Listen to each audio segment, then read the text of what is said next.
customer, when customers are watching you, that can be frustrating. Some certain customers will want to stand right over your shoulder, and they'll just be like, "What's that?" Like, what they want you to explain. Like, it's your job to explain what's going on every step of the way to people, and it's like, I got. You know what you do though? You just hand them the camera. Be like, if you want to. Why don't we I will just hold this right here. Camera. That's awesome. Yeah. Someone told me this joke and I use it all the time. I was like, I'll be like, it's $100 an hour, but if you want to help, it's $200 an hour. That's what and that'll be kind of like your passive aggressive way to tell the guy to go sit down, you know? Right. So the wife will laugh and the guy kind of like sits and kind of kicks rocks as he walks away. Looks like Tristan was that guy. I stopped hiring installers because of my OCD. Drove them crazy, and I was never happy. Yeah, I hear that, Tristan. I think you'd like me, because even though my videos, I haven't done like my perfect work, because you're always short on time and you're trying to do things. But I'm always like I always make sure I have like things the way I would want them in my house. So yeah, you can always be a little bit more OCD, but I always try to do it my own way, or try to do it the way people want. Here's a question from Juan. What has been the most bizarre and strange TV install you've been asked to do? Oh, man. How about installing like 15 TVs from the ceiling in a dentistry shop so people can watch them from above? Yeah. While they're like this? Yeah. And there's a TV up there? We had to hang them from the we hung them from the false ceiling. So they're like on those like thin false things. Oh, yeah. Oh, yeah. We had to back them with plywood. We had to put plywood above the false ceiling so that they wouldn't, because if you just fall down right on the guy.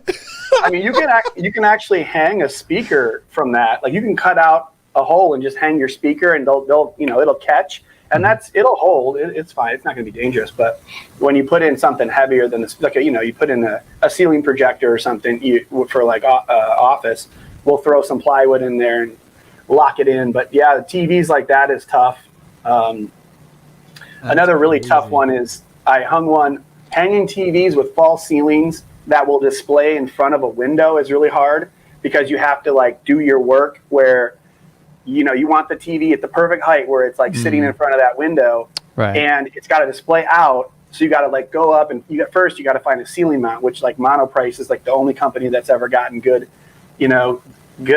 ceiling mounts that I've used. But then you got to like make it work with the false work and hang it up above that. So it's really complicated. It takes like 6 hours to do one of those. So it's nuts. There's all kinds of places. I mean, I haven't done a lot of like, dropping them down from the bedrooms, like they hang above you until you want to watch them. I don't, I just tell people to find somebody else to do that kind of crap. That's not you. And you got to figure out what your niche is and kind of what your strengths are. And, and once you get good at that, like you said, you can just go in, knock it out, get out, make your money and move on. You were right about the time versus energy. Like if you can find 2 good solid jobs in a day, it's like, your morning fireplace install with the sound bar, and then you go to your afternoon one and a couple, like 2 TVs, or if you can pair up a couple nice jobs, that's all you need to do there. Well, what's funny is like I make the joke that I don't get out of bed for anything under $1,800 for weddings, right? And like I quoted this lady, $2,200 for the full day. That's music in 3 locations, so that's 3 music setups and stuff like that. And she's like, "Oh, well, I found somebody that quoted me $1,200." I was like, "You did? Cool, do it. Go." Yeah, I'm going back to bed. I am not even touching that. Go for it. Knock yourself out.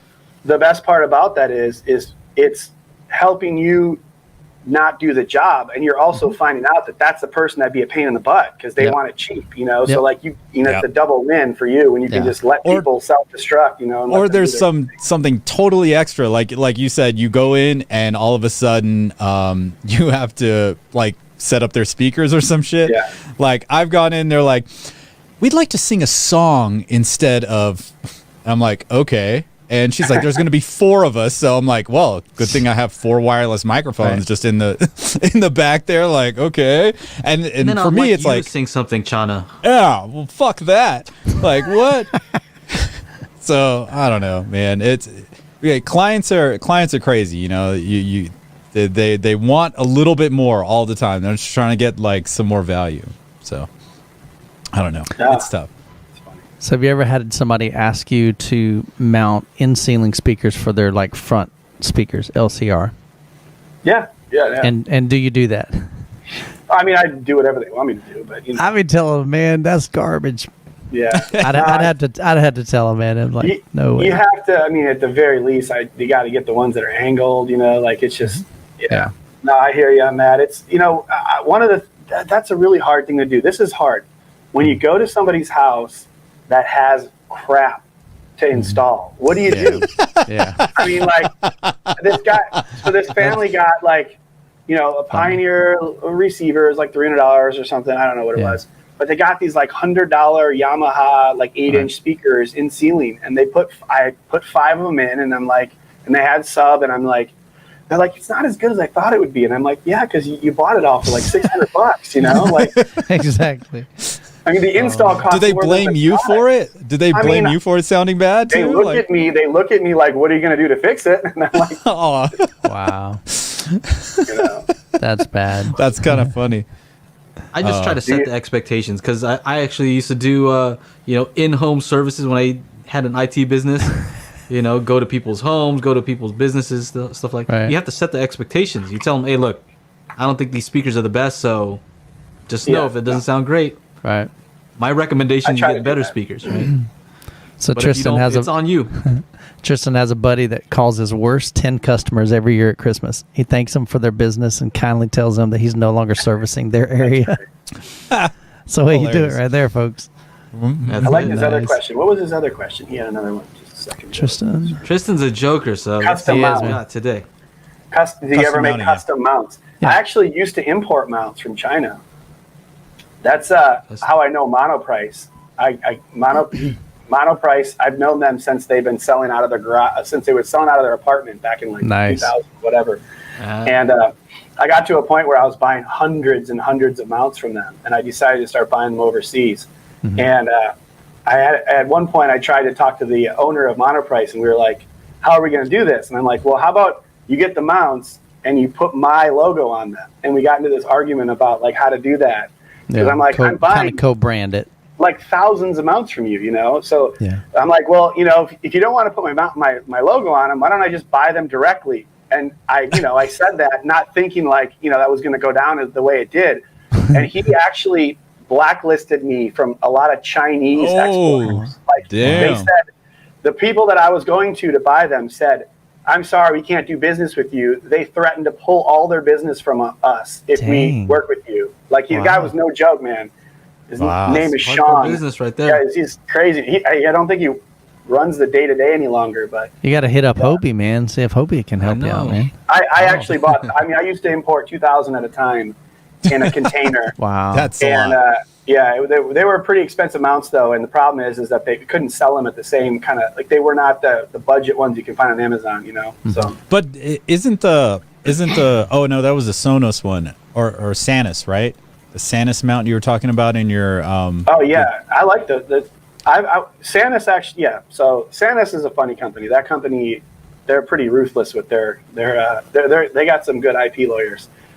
So because they have the self-leveling feature, that they created the patent for the self-leveling feature. So you can't put so we had on our website that our mounts self-level.